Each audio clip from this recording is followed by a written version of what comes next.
All right, joining us now in studio, Dr. Booze, James Romano once again, and a selection of Saskatchewan mead. I tried mead for my first time this past summer, so I asked you if you could educate me. I have enjoyed it immensely. If you could educate me a little bit on what exactly mead is. And Okay, so the base mead is probably our very first liquor. Might have been wine, but it was probably mead. Wow. Okay, because we gathered honey before we gathered anything, right? Okay, that makes Hunter-gatherers, sense. pot of honey. Okay. Get some water in there, get some yeast. Eventually, it ferments. Mm-hmm. Okay, so now we're going to start you with a product that's not quite like that, Okay. but on its way. It's very clear. This is Cypress Hills mead, and this is mead, water, honey, yeast. That's it.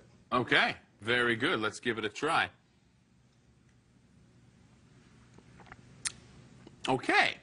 It's good. It's got a little sweetness. There's not really much to it, though. Well, it's, you can make them in various styles, because the first thing that happened was it's very hard, actually, to ferment concentrated honey. Okay. Okay, so you need water. You need to dilute it. Right. That's where you get the hydromels that make for the dry ones, right? About the 6–7% one. This is about 10%, as I recall. Really? Yeah. That's dangerous. Yeah, you got it. Because it didn't taste like that. Now, it tasted a lot, and it's in the bottle like an ice wine. Yeah, it is. This is an expensive product. It's marketed as an expensive product, and it's sold as an expensive product. And in California, they just call it honey wine. Okay. You know, and that's where some of this comes from. And to be fair, because of the alcohol count, because people bring it up to 14% without trying. Wow. Yeah, it's calling it wine is a little fairer than beer. All right. Well, So now this is another mead. This one is from Chinook Arch, okay, which is the very first meadery in the Western provinces. They're outside of Calgary. All right. Well, let's give this This is one a Melissa's Gold Medal. try. And this one is even more clear. Yes, Okay. but a little more intense, I find. Yes. That tastes a little more boozy, but I almost like it more. Yeah. It's more like a normal wine as opposed to an ice wine. Exactly. Now, these are, of course, all dessert wines. Yes. You know, you aren't going to have these with a meal unless it's something like Thai. Now we're going to move into the product that drives Saskatchewan crazy. You actually have a guy on your crew who drove down at 4 in the morning to get a dozen. Yeah, I know. Dave Baxter did this. Yeah. People camp out in -40 weather just so that they can get their hands on this. This is the Bushwakker Mead Blackberry. from a outfit in Regina. Yes. And The brew pub. What makes it so? Why is it so good? Taste. Okay, I guess we should find out. Yes. It's about 10% alcohol. I suspect its first following was people learning to drink because it's a little sweeter. It is a little sweeter. It's got more of a beer taste to it. Yes. Very good, though. Very tasty. We have a winner, boys and Now, girls. it's the Bush. They make is it just that they make a small batch? That's why it's in such high Well, demand, or why don't they just have it? Constantly? Yeah.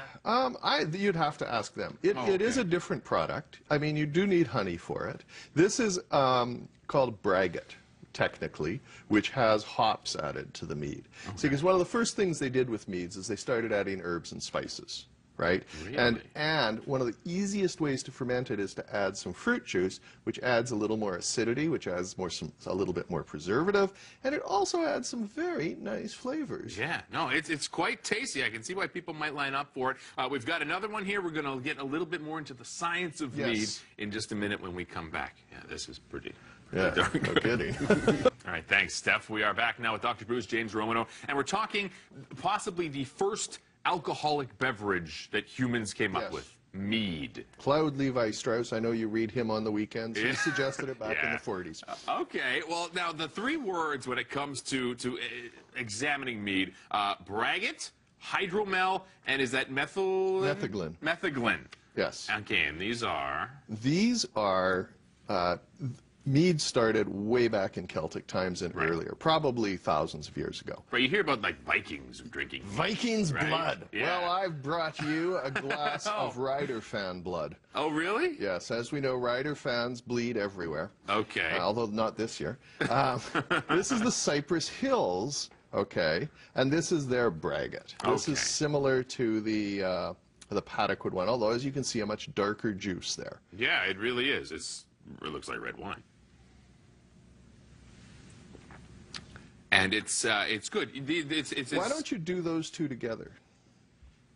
Why? Because think of it as a Saskatchewan Smackdown. Which one would you rather drink? I'm going for this. It's more bubbly. Little bubblier, a Yeah. little lighter. Yeah. Okay. Now, what about doing this one versus that one? Really? The Chinook Arch, yeah. This AB is the way to go, man. Besides which, you aren't doing anything much after the show. No. Now this, it's very different. Yes, I don't think you can really compare them. No, and you come back to them because you start to realize there is an entire panoply of flavors available to you. And mead so it's very diverse. There are and it's starting to gain popularity. You don't ever hear it as much, but it does have such history. It's kind of strange that you don't see it. Well, you know, I think it's where brew pubs were and microbreweries about 30 years ago. There are 24 meaderies in Quebec now. Really? Yeah. And there's, I think, a half a dozen or more in Ontario. There's only about a half a dozen here. There's one opening in Swift Current this year. Hey. You know, it starts, the mead corridor on the prairies is between Calgary and, roughly speaking, Swift Current. Okay, so we are going to see more. Brew pubs, microbreweries have exploded. Yep. Meaderies, as you call them, are starting to come I on actually board as received a How to Make Mead book in the mail a couple of months ago. There you go. That tells us a lot right there. And the popularity of this Bushwakker stuff, I remember hearing about it for the first time a few years ago. I thought, well, that's so popular. People are lining up, paying top dollar for it. It's appearing on eBay afterwards. We're going to see people take advantage of that popularity.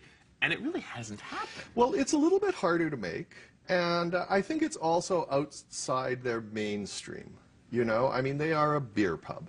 And although this works, as you clearly enjoy it, I clearly enjoy it, it does have, you know, you're kind of, what are you? Are you a meadery? Are you a winery?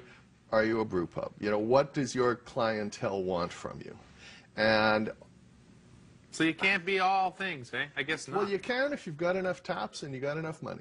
Ah, yes. That's always the thing. All right. Well, you have informed us greatly. This has been very interesting, and we look forward to seeing more mead at the places we frequent over the next couple of years. Thank you very much. Oh, you're very welcome. Dr. Booze, James Romano.